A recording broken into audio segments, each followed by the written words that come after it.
Alright, so this is a little tutorial for how to play Star Trek Ascendancy. I've just got my TTS mod open here and I set it up for one player just for demonstration purposes. So you can see that I am starting as the Federation. So you're going to play a different faction depending on what your choice is. All the factions have slightly different abilities.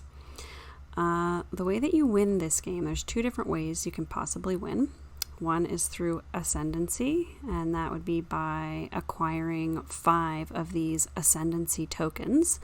Everybody starts with 1, and you can get more of them by spending 5 culture at any time. So 5 culture tokens equals 1 Ascendancy token. 5 Ascendancy tokens at the end of a round means you've won the game. You can also win through Supremacy though, so everybody is going to have a little home system. Here's mine. If you control 3 home systems at the end of a round, including your own, you also win. And in order to win with Ascendancy, you need to maintain control of your home system as well. So that is how you win the game. In each game round, there are 3 stages that we will go through. The first is the initiative stage, and that is going to result in you acquiring one of these turn order cards. At the beginning of the game, they're just going to be randomly dealt out, but later on in the game, once you've made first contact or come into contact with another player, you will get to bid on initiative cards during this stage with resources. So we'll talk more about resources, but resources include production tokens, research tokens, and culture tokens. So you can spend those to bid on a particular turn order, where highest bidder gets to choose first, and so on, highest to lowest bid.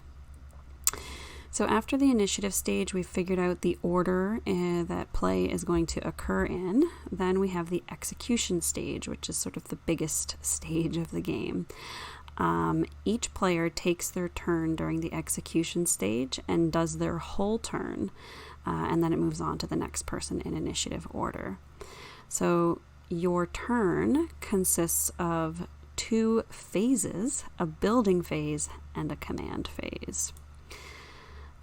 During the building phase, you can do a few different things. This is going to be summarized on this little card right here.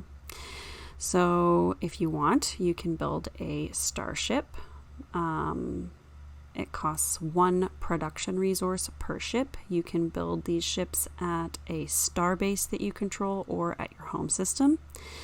And if you are building 3 or more ships at once, you can put them into a fleet right away. Otherwise, if you want to put ships into a fleet, it costs command in the second phase of this turn. It costs a command token. But if you're building more than 3 at once, you can automatically put them into a fleet without having to do that command action later on. Yeah, so let's build a ship just to show you what that looks like. So this is all automated. I clicked on this, it spent one of my production tokens, and it gave me this ship. And I can take it and place it somewhere where I either have a starbase or into my home system. So I don't have a starbase yet, so I'm going to just place it here on Earth. That is how you build ships. You can also colonize a system. So click here to colonize a system. It costs 1 culture and a starship. And you can do this if you occupy an undeveloped system. So let's do that. Click a ship on the board to salvage for colonization. So I believe I have one up here. I want to colonize here, and it places one of my Federation control nodes onto this planet. So that's great. I now control that planet. You can also build resource nodes on systems that you control. So if you look at my home system here, you can see that I start with one of each type of resource node. I've got a production node, a research node, and a culture node. So you can build those as well on planets that have room. So let's have a look at this Palace 14 that I just got control of. One thing that you'll need to look at when you're looking at building nodes on a planet is these little tabs on the side of the planet that kind of tells you what sorts of nodes you can build there. So it looks like this planet has room for 2 nodes. One of them can be a production node and one of them can be a research node. So let's build a production node. Boink. It pops out and I go place it on my planet. Boink. Okay. Just gonna move this card out of the way. There we go. This is supposed to stay in play, but we'll just leave it nearby. All right, and then let's build a research node. Boink. So you can see the cost of building these nodes on the card here. So building a research node costs 2 research and a production resource. And these nodes at the end of the round will give us more resources. So each production node produces 1 production, each research node produces 1 research. So that's why you would want to build them. All right, so we've gone over building ships, colonizing a system, building resource nodes. Another thing you can do in this building phase is commit research. So you will see that eventually you will have these advancement projects started. On these cards, you can see the number of research tokens that need to be added here in order to complete the project. In this case, it's the 4 up at the top left of the card. And in this building phase, you can add 1 research token to each ongoing project per turn. So I only have 1 ongoing project right now. I'll place my 1 research token on there. As soon as you get 4 research tokens on one of these, it moves over to the right side of this draw deck, and then you have that. You have the ability that's printed on the card. Some of these cards also give you warp tokens, like this one does. Some of them give you command tokens as well. We'll go over what those are for later on, but they're useful. And then there's other just general abilities that will be printed on these cards. Okay, so that's committing research tokens to projects. The last thing that you can do in this build phase is to level up your weapons and your shields. So you can see on this main board that I have here, I've got a weapons section over here and a shields section over here. These will be important when it comes to combat, obviously, and the higher you are on these tracks, the better you are in combat. So to upgrade weapons or shields, the cost is listed beside your current level. So you can see that to upgrade my weapons, it's going to cost me 4 research. To upgrade my shields, it would cost me 6 research. I do have 4 research, so I can just click this little upgrade weapons button. It spends the 4 research and bumps me up. Now my dice will hit on a 4 or higher. These are D6s that we're rolling. Cool. So that is basically it for the building phase. Once you're ready to proceed to the command phase, you can click this button here. This card will flip over, showing you all of the actions that you have available in the command phase. And it's important to note that now that you've switched to command phase, you can't go back and do any of the build phase stuff. You'll have to wait until your next build phase. So make sure that you're ready before you click that button. So one of the big things that you're going to want to do in the command phase is move ships and explore the galaxy. So the very first thing is move ships. So let's do that. So I selected the move ships thing. It wants me to select ships that I want to move. So I will select this ship here. When you move, you can move in a few different ways. The basic way to move is to move at impulse speed. So it costs you 1 command token to do this. You can see that this command token has been exhausted because I clicked on that button to move something. And if you're moving at impulse, you can just move 2 sectors away. So if we're looking at this existing connection that we have here, I could move from Earth into this space lane, I could move from Earth 1 to here, 2 to here. I would be in the middle of this space lane if I moved at impulse. You can also either enter warp or exit warp. It still costs the same one command, but what you do is you move the ship off of the board and a warp token gets placed beside the ship. So this is to enter warp.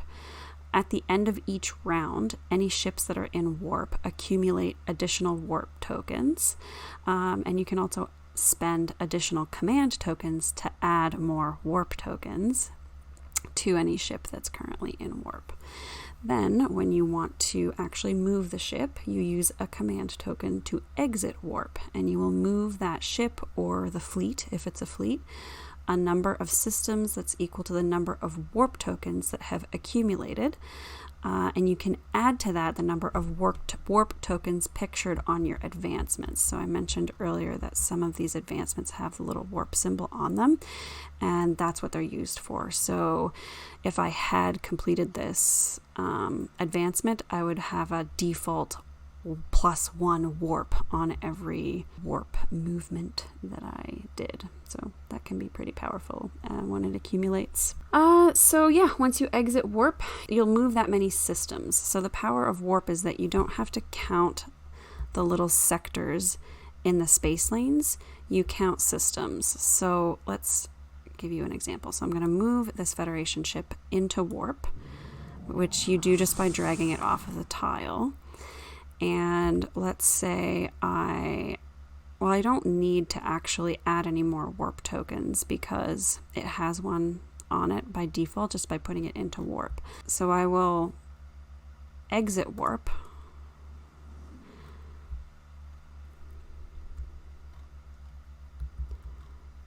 By clicking on this again. And I just move it here. See if that works. Exited warp from Earth to Palace. Perfect. And then you can see that another command token was exhausted for doing that. So yeah, that allows me to get all the way there. I do have to use 2 command tokens, so I could have just used 2 impulse actions to get there as well, but you can see that you skip over this whole tile, so it can sometimes help you move really, really far. And if you're patient, you can just leave a ship and warp. And like I said, at the end of the round, it accumulates a warp token for every turn that it's out there, so you can kind of hang tight with it, and then in future rounds you'll be able to move further just by letting it hang out there. So a couple other rules with respect to movement. You can't move into a rival's territory. So if an opponent has ships in a territory, you can't move into there unless you have their trade agreement, in which case you are considered to be at peace with them, and you can move into the system if they agree to let you. Next up, you're not always just going to be moving to existing locations. You can see that this galaxy is pretty boring with just Palace and Earth. I want to explore a new system.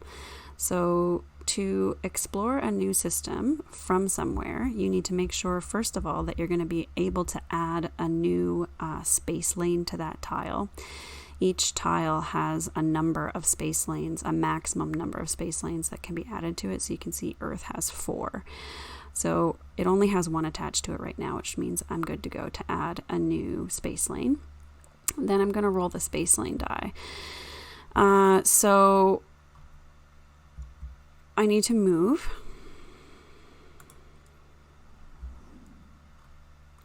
We'll move this. I'm going to roll the space lane die, which is this little d6 here. Ooh, and it gives me a 4, so that means that I have to attach a space lane that has 4 sectors on it. I'm just going to drop this somewhere near Earth, and you can see that I get to kind of choose where it goes, like what direction I want the space lane to go. You can adjust it quite carefully. So we'll say okay, and it will place it there. So for this movement, I'm going to do the warp thing again. Boop. And then I will come out of warp. I'll go here, and then I just click on this to explore. Because I'm coming out of warp, I'm allowed to move through this entire space lane to the next location. I had 1 warp token, so I can move 1 from Earth to the next place. So I'll click explore. It pops this new system down. I'll hit OK. And it also draws an encounter card. So anytime that you draw a planetary system like this, a card will get drawn with it and some kind of encounter happens. Sometimes it can be bad things that happen to you. Sometimes you'll find existing civilizations there. But in this case, it's just an encounter at Fairpoint. Take 1 culture or immediately colonize this system at no cost. I will take the culture, so I gain a culture token as a result of that encounter that I had in Huperia. Just keep in mind, like I said, that exploring can be dangerous, so sometimes the encounter card that you flip up will cause bad things to happen. Also, you might flip over what's known as a hazardous system, in which case you'll need to roll a die for each ship that enters to see if it survives. The number that shows up in red on the system indicates the number you need to roll on a d6 to survive.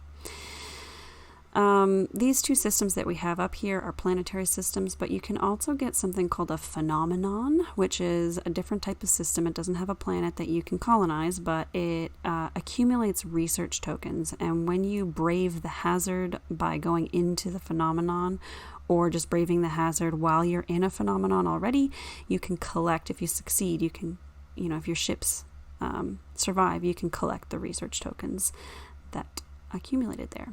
All right, so that's everything for moving. So that was the first thing that you can do with your command tokens. All of that has to do with moving and exploring.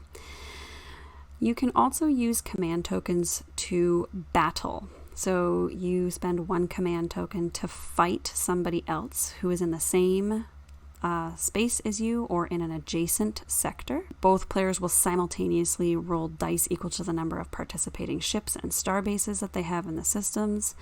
And these d6s will hit when they are equal to or higher than your weapons level plus your opponent's shield level. Any hits have to be taken as casualties, so 1 hit equals 1 ship. You can retreat after taking casualties, so if you are able to use an impulse speed move to get away, you can do that. And then the winner gets to make an impulse move, usually into the system that they were trying to fight for. You can also invade a system. It's one of 2 ways to take control of developed systems. So it's kind of another battle. So the attacker rolls a die for each ship in the system. The defender rolls a die for each structure that they have. And hits are determined in the same way as in battle. So your weapons level plus your opponent's shield level. The defender hits get applied to the attacker's ships. However, the attacker hits determine whether the invasion was successful or not. So you want more hits than there are nodes on the system. If you got more hits than there are nodes on the systems, then you replace the control node on the system with your own control node. However, if you scored fewer hits, then you destroy nodes on the system equal to the number of hits that you rolled. So invading can actually destroy some of the infrastructure that existed on a planet. Another way that you can take control of a developed system is through cultural hegemony. That's this activation here. So it still costs a command counter, just like everything else. But instead of attacking, you spend 1 command and 1 culture. You roll a die and add your current ascendancy, so the number of ascendancy tokens that you have. And when the result is higher than the hegemony resistance of the system, you succeed. And the hegemony resistance of the system is just the number of structures there, plus the ascendancy level of the controlling player, if it's one of your opponents, or the number of warp tokens that are on the system, which is something that happens to developed planetary systems when you find those. So when you succeed on this roll, you get to spend one more culture, which allows you to place a control node onto the system. So far with our command counters, we can move, we can fight, we can invade, or use cultural hegemony to take over a system. You can also spend one command counter to commission a starbase. So your star bases are just down here. You can see they have some iconography on them, which is important. You are only allowed to have a number of star bases equal to your current ascendancy levels. So this one is supposed to be your first star base that you have when you only have one ascendancy. Once you acquire a second ascendancy, that's when you'll be allowed to build your second star base. So I'll grab this star base and I will drop it on a system to attach it to that system. So let's drop it on Palace. There we go, and it attaches. So you can, like I said, only have one per ascendancy that you have, a maximum of 3 star bases total. They stay with that system. So if an opponent came here and took over Palace, they would gain control of that star system. And when you create a starbase like this, you gain an exhausted command token. So I don't know if you remember, but before I had one fewer command token, so it gives you more actions on subsequent turns. So they're good. You can also build ships from them, and they help add to your combat strength in battle. So starbases are pretty cool. If you want, you can also spend a command token at this point to gather a fleet. So if you have 3 or more ships together in a system, you can gather them into a fleet. Fleets are pretty cool as well. They collect a bunch of ships together so that you can move all of them together with one command token. And the different fleets have different sort of special abilities as well. Depending on the faction that you are playing. You can also flip them over to use the sort of generic side, which has capacity for more ships if you want like a bigger fleet for different purposes. Once you put the ships into the fleet, the actual ships themselves come onto this card, and then you use this fleet token on the map to indicate where your fleet is. Another thing that you can do with a command token is start some new advancement projects. I don't have any command tokens left to demonstrate this right now, but you would use this launch projects action. What it does is it draws 2 new projects for you from this advancement deck and places them here for you. And you can start on subsequent turns placing research tokens on them to complete them. There is a limit to the number of projects that you can have going at one time, and it is the number of production nodes that you have, research nodes, these blue nodes. So right now I only have 2 of those nodes, which means I couldn't have more than 2 of these advancements in progress. If you ever have more than that, you need to choose one to discard. You can just click this little discard button to get rid of it. It goes back on the bottom of the deck. All right, so that's basically it for what you can do in the command phase. You might gain some advancement cards that have special actions that you can use command tokens for as well, but those will all be described on the cards, so I'm not going to go over those now. So yes, that's basically all of the things that you can do in the command phase. So once you're done your turn, everybody else will go. And once all players have done those 2 phases, we move on to the last stage, which is the recharge stage. So that's just a victory check, first of all, to see if anybody has won the game. If not, we do resource generation. So you get 1 resource per node. So in this case, I'd be getting 2 production resources, 2 research resources, and 1 culture. You also get resources from trade agreements that you have traded with other players. So I have 3 different trade agreements that I can give to people. Once I gave this trade agreement to somebody during this part of the turn, they would get 3 production resources as well. Supposedly, they will have given me one of theirs in exchange so that I also benefit from it. You also might get, you might generate resources from some of the advancements that you've made, so those will be calculated as well.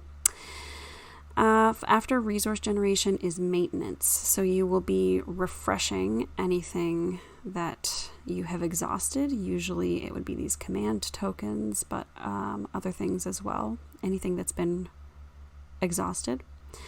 During the maintenance phase is also when we add warp tokens to any ships or fleets that are currently in warp. And we add research tokens to phenomena that have been discovered on the map at this point as well.